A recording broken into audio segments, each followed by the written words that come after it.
Esto es La Revista al Aire, una producción de ABC Latino Media Network, conectando e informando a la comunidad latina, porque los latinos ya no somos minoría. Síguenos en redes sociales como ABC Latino y disfruta de nuestra revista digital, multimedia y bilingüe en www.abclatino.net. Escríbenos a info@abclatino.net. Muy buenos días a todas y todos, donde quiera que se encuentren.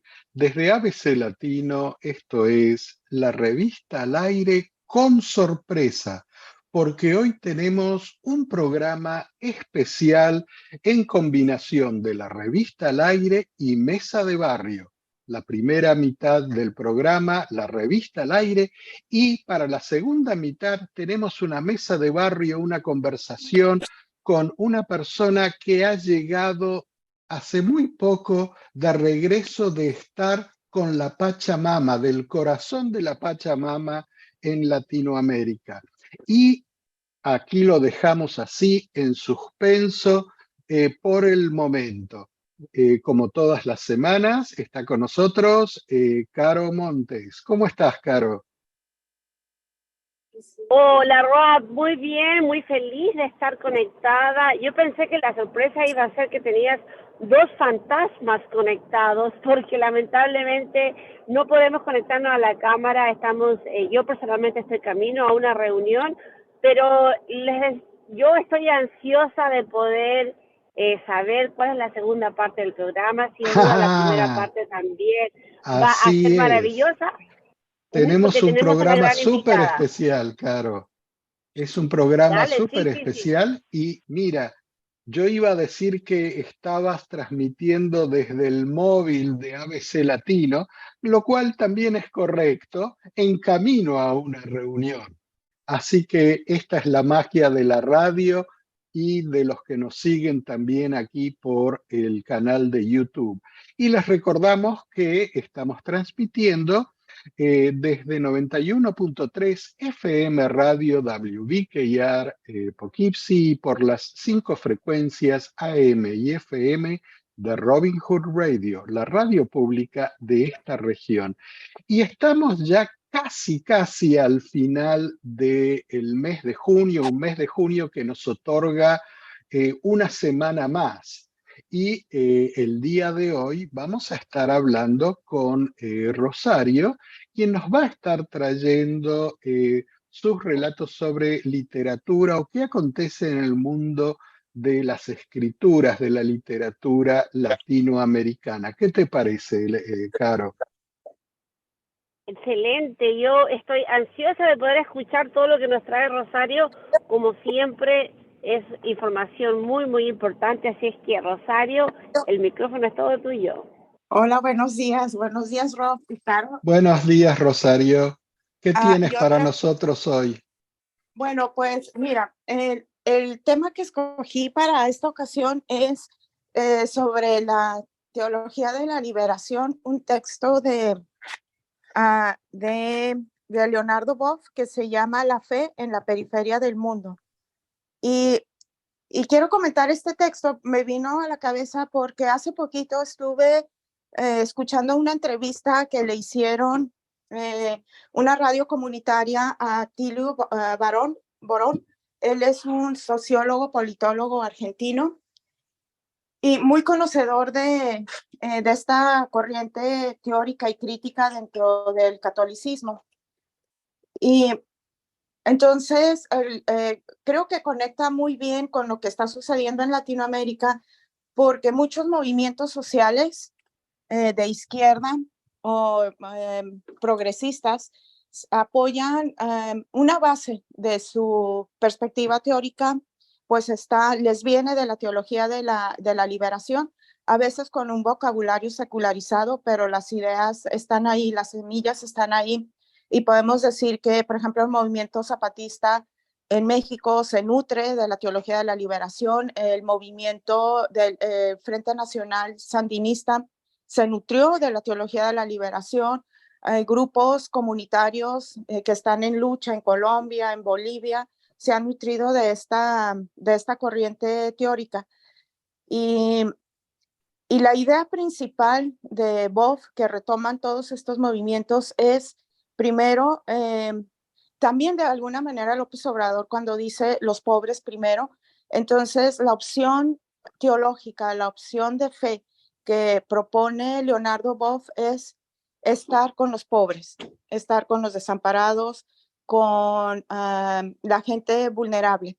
Y él utiliza, claro, él es un sacerdote católico y nos va a hablar con los símbolos del catolicismo y utiliza conceptos o ideas fundamentales de esta expresión del cristianismo, que es la primera, la idea de pecado. Y Boff nos dice del pecado que el pecado no es una cuestión meramente individual, el pecado es social. Y porque él hace énfasis en la comunidad, y para él el pecado máximo es la adquisición de la riqueza a través de la explotación y la humillación de los seres humanos. Entonces, para él ese sería el pecado capital, porque le quitas a la gente la posibilidad de tener una vida digna en este mundo. Y otro concepto que retoma del catolicismo o del cristianismo en general y que lo resemantiza es la idea del reino de Dios. Para él, el reino de Dios nos dice, no está después de la muerte, no está cuando nosotros muramos y nos vayamos al cielo, sino que el reino de Dios está aquí, en la tierra, y todos juntos debemos trabajar para construirlo. Y ese reino de Dios se basa en el hecho de que, fíjate esta idea qué bonita, no que seamos únicamente todos hijos de Dios y hermanos entre nosotros y, y que compartamos sí, esta afiliación, sino que para él todos los seres humanos somos igualmente importantes, no hay jerarquías entre los ricos, los pobres, o no las debería de haber entre los ricos, los pobres, hombres, mujeres, ancianos, niños, diferentes etnias, no. Él dice que todos tenemos derecho a una vida digna como hijos de Dios, porque Dios, al hacerse hombre, comparte nuestra humanidad. Y al compartir nuestra humanidad, nosotros nos volvemos divinos. Entonces, Dios tiene un aspecto, un lado divino, un lado humano, y nosotros, todos los seres humanos, tenemos un lado divino gracias a que Dios mismo se hizo hombre y compartió nuestras angustias, nuestros temores, nuestras necesidades. De ahí nos viene la divinidad, porque nosotros mismos como seres humanos llevamos a Dios dentro, de la misma manera que Dios nos lleva dentro. Entonces es una idea como más radical de por qué todos los seres humanos valemos lo mismo y tenemos la misma dignidad. Es decir, su idea va más allá de los derechos humanos, es mucho más radical. Es Dios en nosotros y nosotros en Dios. Otro concepto que él resemantiza y que a muchos católicos y cristianos se nos ha olvidado es la idea del conflicto. Por ejemplo, en México se le critica mucho a López Obrador y sus seguidores a la derecha de que están polarizando la sociedad y eso y hablan de que hay que terminar con esta polarización, etcétera. Pero Boff dice, cuando Cristo vino al mundo e inició su predicación, dijo que no iba a traer la paz, que iba a traer la división. Y Boff dice, y efectivamente, porque todo cambio que se pretende realizar dentro de la sociedad siempre va a crear conflicto, porque los que tienen el poder no lo van a soltar tan fácilmente. Entonces la sociedad necesariamente se va a polarizar y en esa polarización se puede llegar a acuerdos. Pero primero hay el conflicto y Jesucristo mismo lo dice. Y esta idea se expresa también en otras corrientes, por ejemplo, sobre la nueva izquierda, de la idea del conflicto, la política vista como conflicto, pero que al final, a través de consensos, estos conflictos se pueden resolver. Es una idea que ha venido circulando que muchos estigmatizan, otros ven en ella una oportunidad para transformar el mundo en beneficio de más gente. Entonces Bob dice, no le temamos al conflicto. O sea, el conflicto existe, se da y da una oportunidad para mejorar o para empeorar. Y enfatiza que Jesucristo mismo, al intentar cambiar las estructuras de su sociedad, era un revolucionario. Y él retoma todos estos aspectos del catolicismo que la iglesia institucional, la jerarquía eclesiástica católica, interpreta de otro modo completamente diferente. Y Bob lo retoma desde una perspectiva de la justicia social, de la dignidad humana, y, y, y les da otro significado que obviamente molestó al Vaticano, por ejemplo, a Juan Pablo II, que inició toda una campaña en contra del movimiento de la liberación nacional en Latinoamérica, que por cierto es un movimiento latinoamericano que nace en Brasil y de ahí se extiende al resto del continente, es decir, de México hacia abajo. Vamos a decir que es una aportación de Latinoamérica para el mundo. Y entonces, yo creo que esa es la importancia que tiene Boff, que escribe a finales de los 60 o durante la década de los 60, principios de los 70, y uno diría, ¿por qué leer a Boff?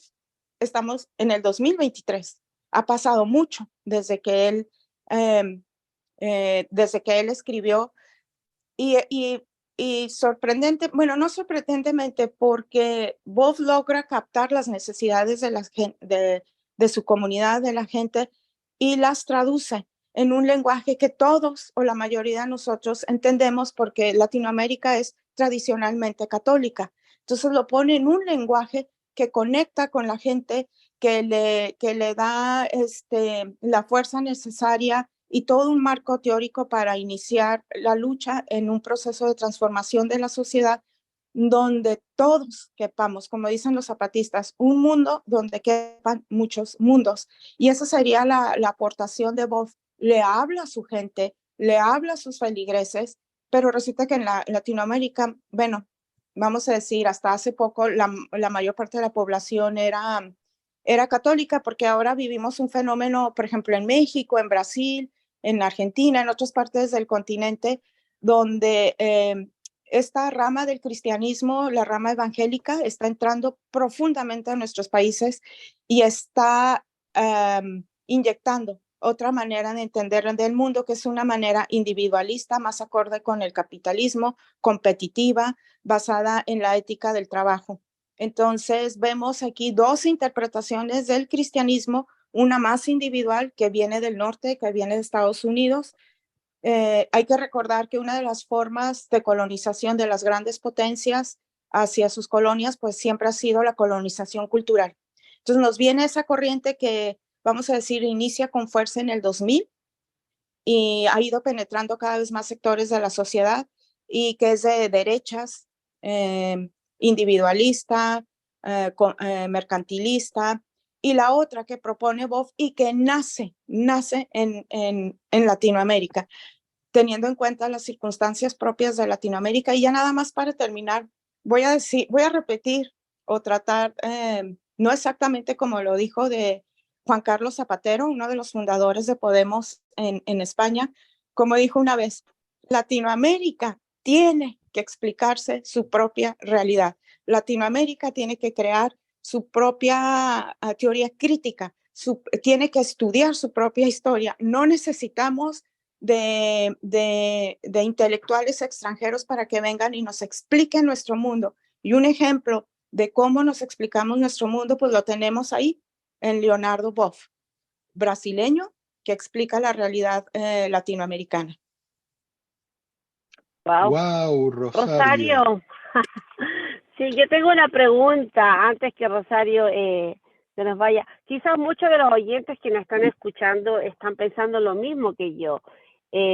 Como alguien que pertenece a la iglesia, en el que existen los rangos, en el que siempre están los diáconos, el cura, el papa, no existe igualdad. Y cómo se puede justificar que él diga somos para el pueblo y por el pueblo, cuando sabemos que las iglesias recolectan mucho dinero y no son compartidas al 100% con el pueblo. y los políticos que adoptan esto de izquierda, especialmente que son los que siguen este movimiento, están en posiciones que ganan unos dineros que no son comparados a los del pueblo. ¿Cómo se justifica eso? Bueno, en primer lugar, dentro de la Iglesia Católica no es una estructura monolítica. Hay diferentes corrientes y tendencias que chocan entre sí.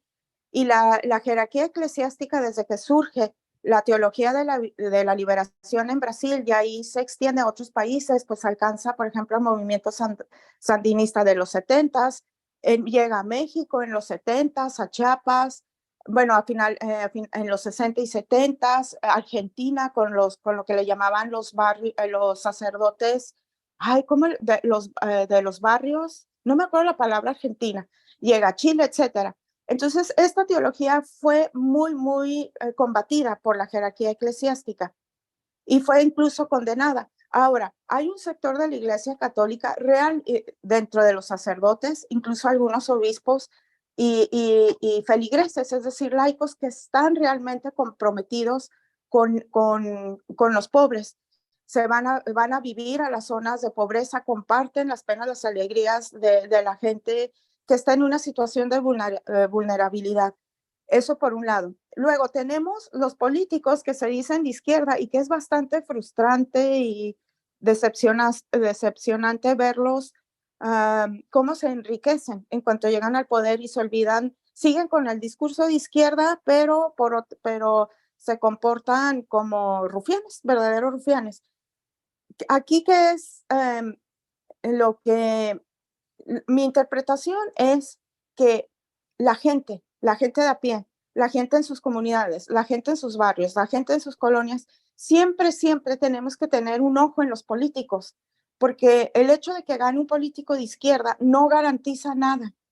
Entonces, la gente debe organizarse para exigirle a sus representantes lo que prometieron en campaña y debe implementarse o debe luchar por implementar mecanismos legales como el plebiscito, la revocación de mandato, para que por lo menos el dirigente diga, bueno, si no cumplo mínimamente con alguna de las promesas que hice, pues me van a hacer una revocación de mandato y me voy para mi casa. Es decir, los pueblos tenemos que luchar, tenemos que organizarnos y empezar a entender el sistema legal. Si legalmente existe algún mecanismo a través del cual se pueda vigilar a los políticos, a nuestros gobernantes, y si no, proponerlo a la Asamblea, en México sería la Cámara de Diputados, a través de estas organizaciones sociales. Rosario, te voy a interrumpir un poquito porque el tiempo se nos está pasando, pero quiero retornar y te agradezco tus comentarios y quiero retornar de lo que hablabas al comienzo, que era la teología de la liberación. ¿Y por qué quiero hablar de eso? Mira, me has impulsado a cambiar la editorial del día de hoy. Yo iba a hablar de otra cosa, pero al hablar tú de la teología de la liberación, yo me considero a mí mismo que yo nací con la teoría de la liberación. Yo la mamé de chico, yo la compartí con aquellos que la vivían en carne propia y yo sufrí con aquellos que se convirtieron en mártires del movimiento de la teología de la liberación. Entonces, no sé, me considero que voy a aportar algunos granitos de arena aquí a este tema que tú trajiste. Sí. Empecemos por lo que es la base de todo. Y tú lo mencionaste cuando decías que era estar identificados con los pobres. Si leemos los evangelios, y no importa cuál escojas, si leemos lo que los evangelios dicen que Jesús predicó, siempre estuvo del lado de los pobres. No hay mucha discusión en eso. Se lo puede hacer más suave, más tibio, pero siempre estuvo del lado de los pobres. Eso por empezar. Respecto al conflicto, el conflicto no nace con la llegada de Jesús en el mundo. Él lo dice, lo anuncia, que Él viene y que va a haber un conflicto, pero el conflicto es parte del ser humano. Desde que estamos vivos existe un conflicto. Y realmente, personalmente, yo creo que siempre existió conflicto por no solamente la era cristiana, que son en estos que 2000 años, un poco más de 2000 años, cuando ya sabemos que la humanidad, los seres humanos están en la Tierra por muchísimo más tiempo que 2000 años. 2000 años es como 10 minutos de lo que es toda la historia humana sobre la Tierra. Y siempre existió el conflicto. Ahora vamos a la parte de espiritual. A la parte espiritual que se comparte con todos los movimientos. ¿Cuál es el conflicto del que hablaba Jesús y del que hablan todos los profetas en esta tierra? No solamente Jesús, sino antes de él y después de él. El conflicto se da en dos niveles muy distintos. Uno es el exterior. Es el exterior donde ahí empezamos a hablar de los políticos, de las tendencias, de quienes ayudan al pueblo, de quienes ayudan a los poderosos. Y es el conflicto que tú describías cuando decías, los poderosos nunca van a querer por sí solos dejar de ser poderosos. Y ese es el conflicto. Pero ese es un conflicto exterior del ser humano. Existe otro conflicto, que es el conflicto interior. Para mí, modestamente, cuando los grandes profetas hablan de conflicto, se plantea a estos dos niveles, con el interior siendo el fundamental. ¿Por qué? Porque si no se resuelve el conflicto interior en cada uno de nosotros, el mundo exterior nunca puede cambiar, nunca puede ser mejor. Cada mejora, entendiendo por mejora cada momento en que más se comparte con el resto de los seres humanos y los seres vivos que habitamos este planeta, no somos solamente los seres humanos. Cada momento que se avanza en esa hermandad universal es porque alguien resolvió el conflicto interno dentro de sí mismo. No hay solución a los problemas exteriores a menos que comencemos por solucionar y comprender nuestros conflictos interiores.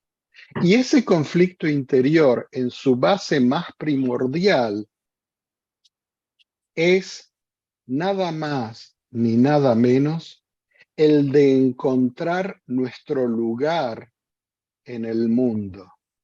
¿Cuál es nuestro lugar en el mundo? Ese es el conflicto más importante a resolver. ¿Por qué? Porque si resolvemos ese conflicto, sabemos que el mundo en el que vivimos es para que estemos todos en sintonía. Y tú tienes razón, el paraíso está aquí, cuando tú lo mencionabas. Cuando yo estudiaba periodismo, entre los trabajos que tenían, los libros que teníamos que leer, había un libro que se llamaba El paraíso perdido.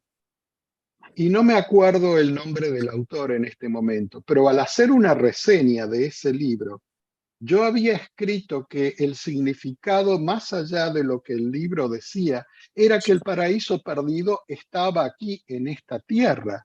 Y eso es parte de nuestro conflicto interior, que tenemos que descubrir que el paraíso está aquí en la tierra y que el paraíso es para todos o no lo es para nadie. No hay paraíso para unos pocos y el resto no. El paraíso es para todos o no lo hay. Son muchas las imágenes y las voces que me vienen cuando tú hablas de la teología de la liberación. Así que aquí mis 2 o 3 granitos de arena, Rosario, y agradeciéndote profundamente por traernos estos recuerdos, recuerdos porque ya pasaron más de 60 años del comienzo de la teología de la liberación y vaya a saber cuántos más años pasarán para que este regalo de Latinoamérica al resto del mundo se haga carne en todos nosotros. Bueno, esto es la editorial del día de hoy, cortesía de Rosario, que me No, no. inspiró en el momento. Rosario, muchísimas gracias. Gracias, Rob, y nos vemos la próxima. Y Nos vemos saludos a la Caro. próxima. Así es. Bye. Hasta Bye luego. bye. Y aquí estamos en la revista al aire por WBKR 91.3 FM Radio Poughkeepsie y las 5 frecuencias de Robin Hood Radio Network.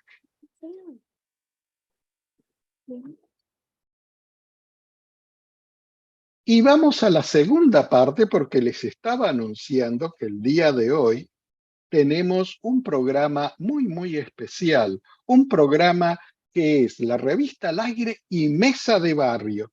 Y entonces vamos a ir ahora a lo que es Mesa de Barrio, porque voy a tener a una invitada que ya se está por conectar, que nos va a hablar, nos va a relatar su experiencia y su viaje al corazón de la Pachamama en Latinoamérica. Así es. Y sin más, aquí nomás, esperamos que se esté conectando y vamos a conversar con ella.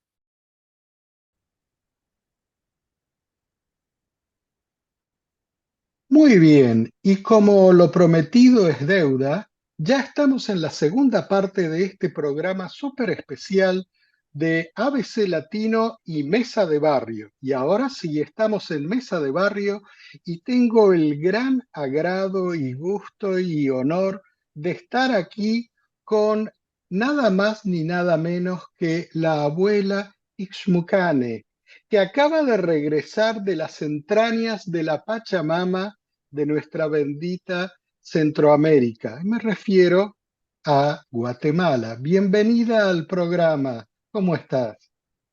Estoy bien. Enrique, ¿cómo estás? Gracias a ABC Latino por invitarme a compartir un poquito de la experiencia última que tuve en mi país de origen. Así es, tú acabas de regresar de Guatemala y yo me acuerdo que participamos juntos en un evento de bienestar holístico, un tiempito antes de que tú viajaras, ¿verdad? Y me estabas contando que este viaje iba a ser un poco distinto para ti porque tú ibas a ir buscando un poco esa sabiduría ancestral que están en nuestros pueblos originarios en Latinoamérica. Así que la primera pregunta tiene que ser, ¿encontraste esa sabiduría ancestral? Pienso que la sabiduría es algo que en un constante movimiento y que fue un buen comienzo. Fue un buen comienzo para mí personalmente. Qué bien. Como persona sabia, a buen entendedor, pocas palabras. Me gustó eso. Escúchame, Normita o Ixmucane, ¿por qué no nos explicas, para aquellos que no conocen el término, qué significa el significado de Ixmucane y por qué yo te presenté en el programa como la abuela Ixmucane? Bueno, el nombre Ixmucané es parte de los nombres de los dioses mayas y Ixmucané era una de las 13 dioses mayas que representa la creación humana y en nuestros antepasados, nuestros ancestros, la mujer era una parte esencial, vital, primordial de en sí la creación. Y lo poco que he venido aprendiendo es que, bueno, yo lo adopté hace como 16 años, este nombre, y, y he venido aprendiendo más y más, pero lo que se me escapó, ¿verdad? Que no me acordaba de que era una abuela de gemelos. Y el universo, la Pachamama, justo me puso en ese ámbito. Casi ya va a ser un año. Mis nietos, que en nuestro lengua de origen le decimos cuaches o gemelos, van a cumplir un año el próximo mes. Soy abuela, una abuela muy privilegiada, muy feliz de Así ser. es. Y fíjate que como tantas veces hemos dicho aquí en el programa, eh, no hay coincidencias en la vida. Las cosas suceden cuando tienen que suceder. Y Así es. después que me mencionaste vos la última vez que estaba yo en la radio corriendo el salud holística con compañeras muy sabiondas, muy conocedoras del aspecto holístico. ¿Qué me dijiste? Yo me fui todavía más cierta con afirmaciones tan bonitas en mi corazón de lo que me dijiste acerca de un número importante de 52 y me gustó mucho y no he dejado de compartir eso, lo bonito que me contestaste, que este es el año de transformación para mí y la verdad lo estoy haciendo. No es nada fácil, te lo digo con la mayor sinceridad, no es fácil entenderse a uno mismo, entenderse todas las transacciones, todos los procesos, todos los tropezones, porque no es todo de una fragancia de rosas, no es todo de un estelares, una constelación tan bonita para placentera, ¿verdad? Es un proceso em, eh, bueno y doloroso, porque Claro. es ¿Qué eso. te parece si le comentamos a nuestros oyentes y seguidores a qué te estás refiriendo con eso del número 52? La última vez que nos vimos, ¿verdad? Habíamos hablado y creo que tú habías cumplido años o estabas por cumplir, ¿verdad? 52 años. Y yo justamente te dije, nuevamente, no hay coincidencias, que en la tradición maya, cuando las mujeres llegaban a los 52 años, había una transformación en ellas y se convertían en abuelas, pero abuela significa no lo que entendemos hoy en día, así genealógicamente, ¿verdad? De que nuestros hijos tienen hijos, sino que abuela es la mujer medicina, es la mujer chamana que acumuló toda una experiencia en la vida y a partir de este momento empieza a distribuir esa energía, esa sabiduría entre todos los que la rodean. Así que ahí está el porqué de llamarte abuela Xmucané. Y, y no, y coincidió coincidió con bastantes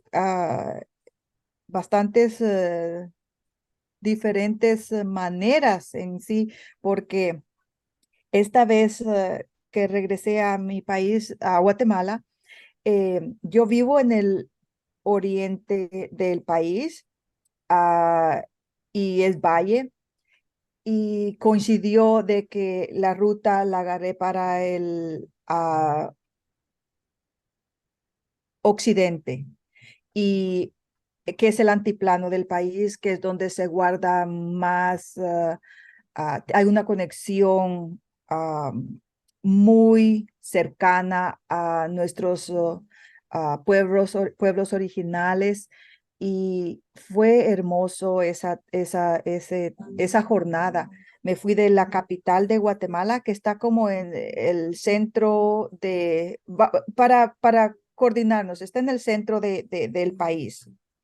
Am, Estamos colindados con los dos océanos, y estamos al norte, al sur de México, y al norte de Honduras y El Salvador. Entonces, la ciudad de capital está en medio. Yo lo que hice agarrar para la parte oeste del país, y el coche se los echó a perder en el transcurso yendo al punto de final, y tuve que pararme a una ciudad que no estaba esperando, que es la antigua Guatemala, en el cual nuevamente se formó en tan hermoso irme a alojar donde una familia que está que es conocida y cerca de.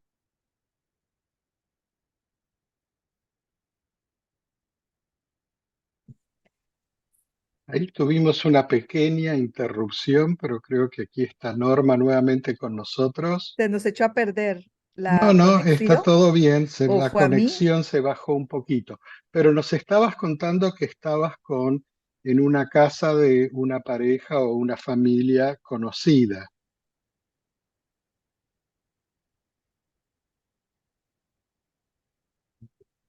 Y como el viaje mío en Guatemala, está la internet ahora porque fue interrumpido, pero interrumpido para algo mejor, porque fue algo un aprendizaje también.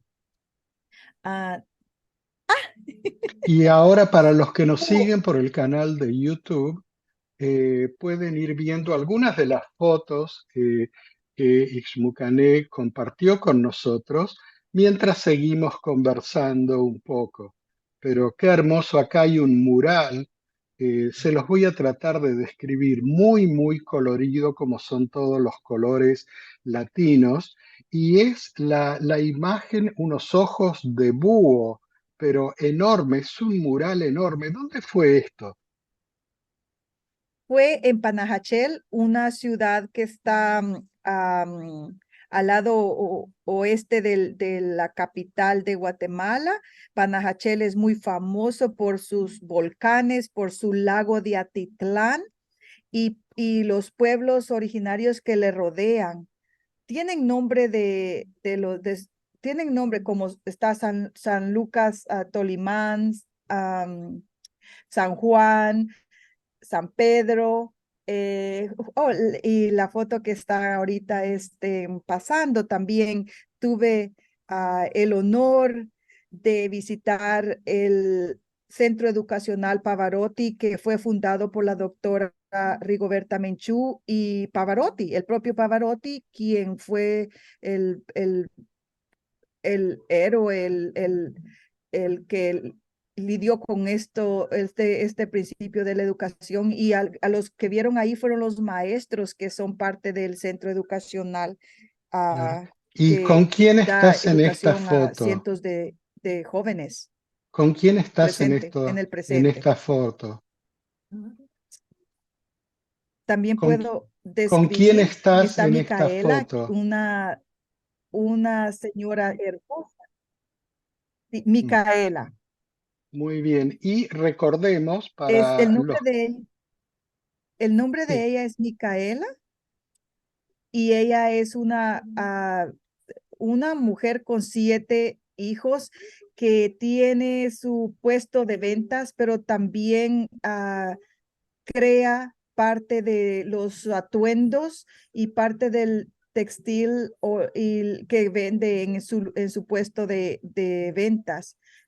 Donde quien está ahí es el Centro Pavarotti que les estaba mencionando. exacto. Eh, Y Normita, para con los que no conocen o los que son más nuevos, Rigoberta Menchú es una gran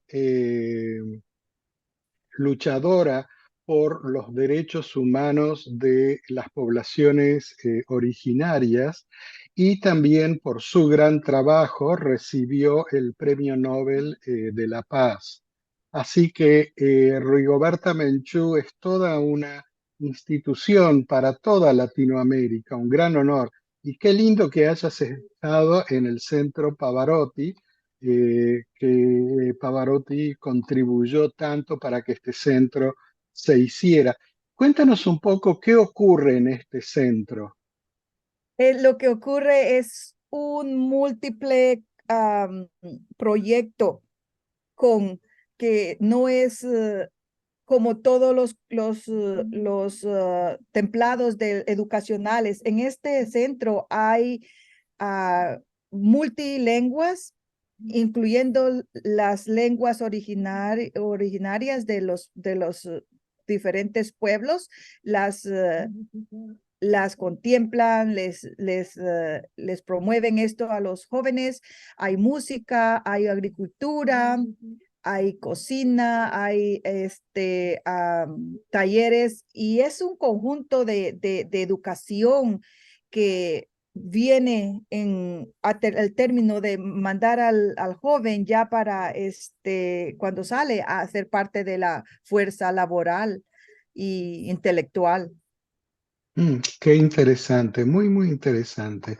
Y me habías comentado cuando hablábamos antes del programa que también habías presenciado una boda entre dos pueblos originarios. Y eso era bien importante, fue algo nuevo para mí, porque yo no sabía, nunca había estado en un proceso similar antes. Fue bien bonito eh, cómo los atuendos son parte y una parte bien especial para la dama y para el caballero, y para las familias que se unen, cómo entregan la dama cómo se conectan. Y desde el principio que me invitaron fue un proceso, una experiencia muy bonita porque todos los atuendos que se usan o el traje son hechos a veces por las mismas manos de las señoras que te lo colocan.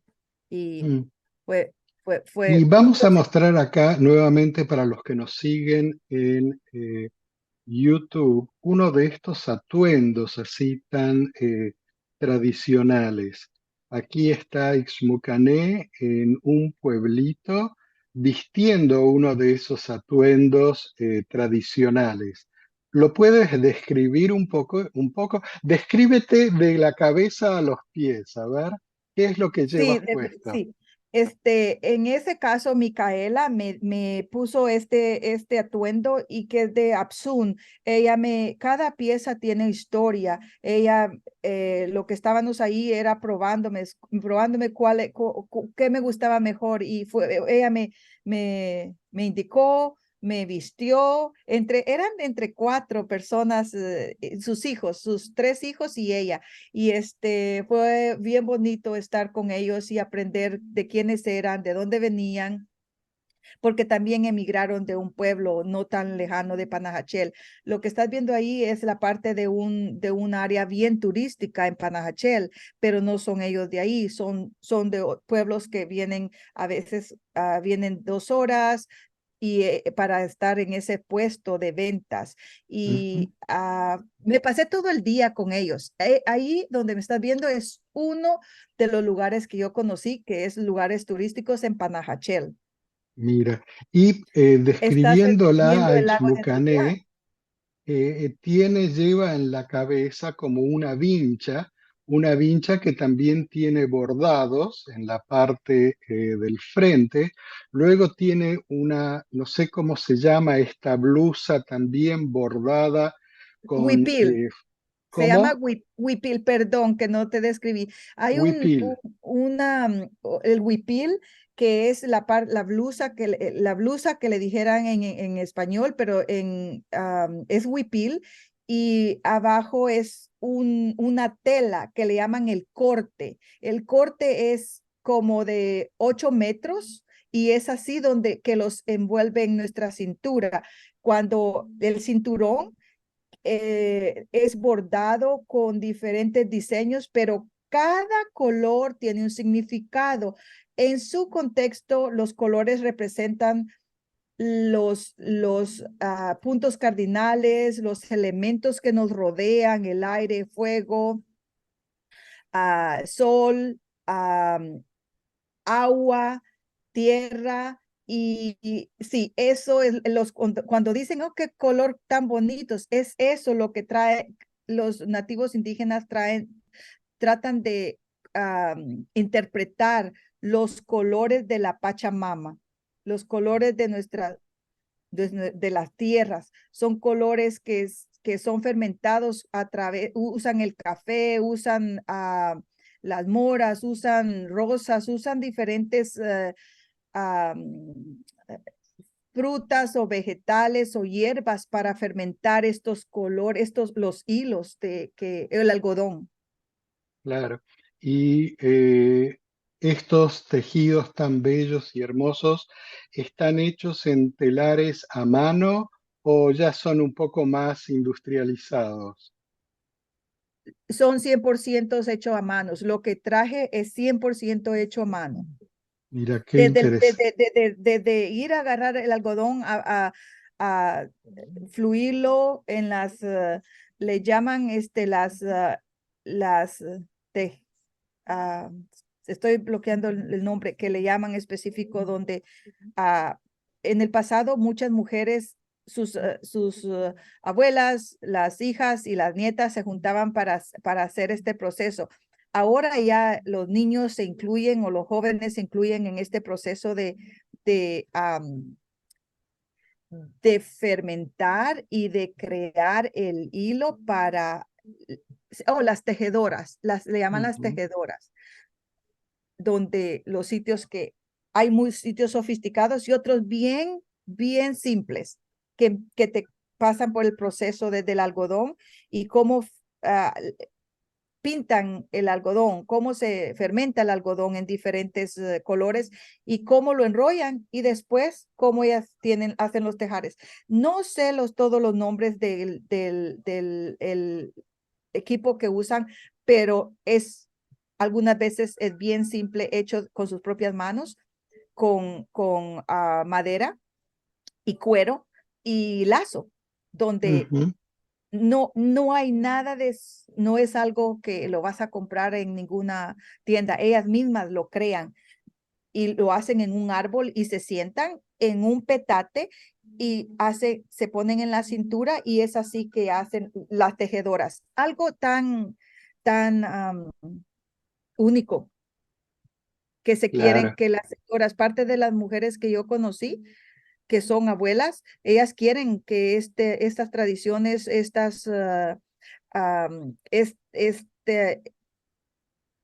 que no se termine, que incluir a más a gente jóvenes, incluir a gente no solo niños, sino que a todo el que quiera aprender cómo ser una tejedora, ellos están listos. Eso fue parte de la promesa que les hice, que voy a ver una manera de cómo conectarnos desde aquí para allá y que empecemos ese proceso de entendimiento, de aprendizaje, de cómo llegar a hacer nuestra propia ropa, porque todos Claro, usan de ellos.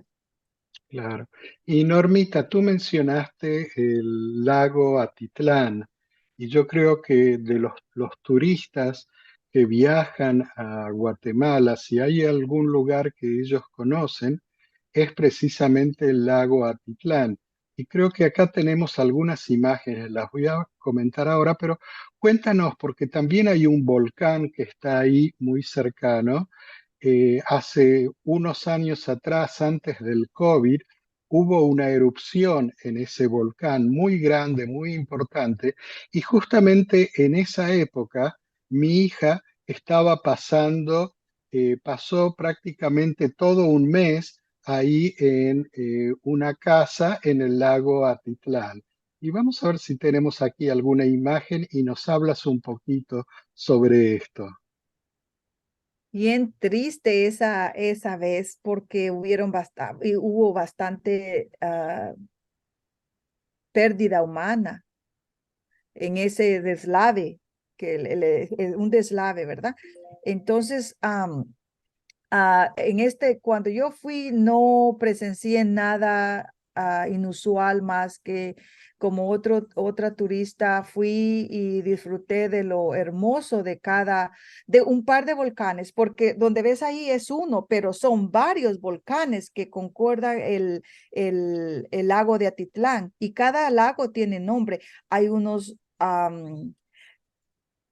los pueblos están alrededor de ese volcán. Hay gente viviendo, pero también entiendo que es un respeto también que viene desde nuestros ancestros, el respeto hacia el volcán, el respeto hacia el agua, el respeto hacia el fuego, ¿verdad? Que no juegan, no juegan con ello. Saben que si creas viviendo alrededor del volcán, el riesgo que vas a correr, pero así se toma. Sí, la vez pasada hubo un desastre bastante grande que todavía se está recuperando los pueblos allí, pero hubo mucha ayuda, pero sí está en recuperación. Yo no visité esa área esta vez. Claro.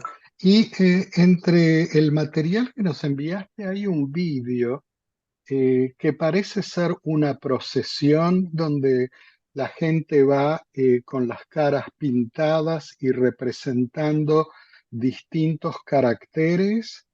¿Te acuerdas de este Y vídeo? fue una sorpresa de una amiga que no había visto hace 33 años y el tema es el convite, se llama convite. El proceso es un festival, un convite que cada ser es parte de esta celebración usando los trajes bien únicos que son originarios del quiché. Y que es una mezcla de nuestro antepasado con, con España. Es una mezcla, es una conglomeración, pero fue súper agradable ser parte de este convite y fue justo frente al hotel donde yo estaba hospedándome que llegaron ahí y fue una sorpresa tan agradable, bailé, disfruté. Escuchemos un poquito acá, luego nos cuentas qué está ocurriendo. Es muy interesante porque son todas mujeres, están todas vestidas con distintos atuendos tradicionales, con máscaras. Las asesinas, chócale, chócale. Chócale, manita. Buen trabajo, ahí lo sigo. Y son todas mujeres. Wow. Muchachas, por Dios. Les recomiendo que lo miren en nuestro canal de YouTube. Cuando el vídeo esté subido lo van a poder ver. Pero cuéntanos un poquito, ¿qué es lo que vimos ahí? ¿Qué es eso tan colorido y qué representa? Sí, los trajes son antiguos y modernos y conexionan toda esa conglomeración, ¿verdad? Del pasado y el presente. Y se llama convite. El acto en sí se llama un convite, que en esa vez específicamente estaban celebrando el Día de la Madre y el día de una celebración religiosa de una iglesia. Entonces eran como 60 participantes, viste las mujeres, pero también hay hombres y niñas. Habían 7 niñas en este grupo y detrás de ellos traen una marimba, que es el instrumento musical tradicional de Guatemala, que tiene sus orígenes de África, ¿verdad? Pero es como dije, es una conglomeración de diferentes historias y trajes y colores y música, donde tienes que estar y presenciar. Se llama convites. Convite es el acto de convivir y celebrar, unirse para una celebración con una música antigua y moderna. Eso es lo bonito de nuestros pueblos cuando llegas a esos pueblitos más pequeños. A mí me ocurrió varias veces en México, debido al COVID, nunca pude llegar todavía a Guatemala, pero Pero lo he visto en los pueblos pequeños de México, donde tienen sus fiestas populares y salen a la calle todos vestidos y representando a distintos dioses, distintos elementos y recorren las calles de las ciudades. Estamos llegando casi al final de este programa tan especial. Te quiero agradecer muchísimo porque yo sé que en algún momento vamos a cortar porque se acaba el tiempo. Desde Pero ya te agradezco sin que muchísimo. termines prometiéndome que vamos a ir a Guatemala y que vas a visitar y que ojalá que sea pronto. Hay mucho, mucho. Eso es solo un poquito de todo, porque hay bastante para compartir y aprender, como dije. Ajo, ajo, a Ajo, eso, ajo. así es. Y Normita, me gustaría que dedicáramos estos últimos 2 minutos, más o menos, a que compartas con todos nosotros un poco de qué es lo que te dejó este viaje, qué aprendiste de nuevo que traes contigo aquí entre todos nosotros. Aprendí a ser paciente, a ser más paciente. Disfruté de todo, de lo bueno, de lo malo, de los mosquitos que me dejaron con infección en la piel, y aprendí un poquito de todo, pero lo que traje fue buena energía, más inspiración. Quería encontrar aquí el sabor de todo de allá, que no lo puedo todavía transferir en muchas cosas. Y entonces, paciencia, pienso, Que paciencia. ya va a llegar todo a su debido tiempo. Y con esto nos despedimos hasta la próxima semana. Muchísimos, Ajo, muchísimos ajo, ajo, chócale, cariños. chócale. Esto es Muchas La gracias. Revista al Aire, una producción de ABC Latino Media Network, conectando e informando a la comunidad latina, porque los latinos ya no somos minoría. Síguenos en redes sociales como ABC Latino y disfruta de nuestra revista digital, multimedia y bilingüe en www.abclatino.net. Escríbenos a info@abclatino.net.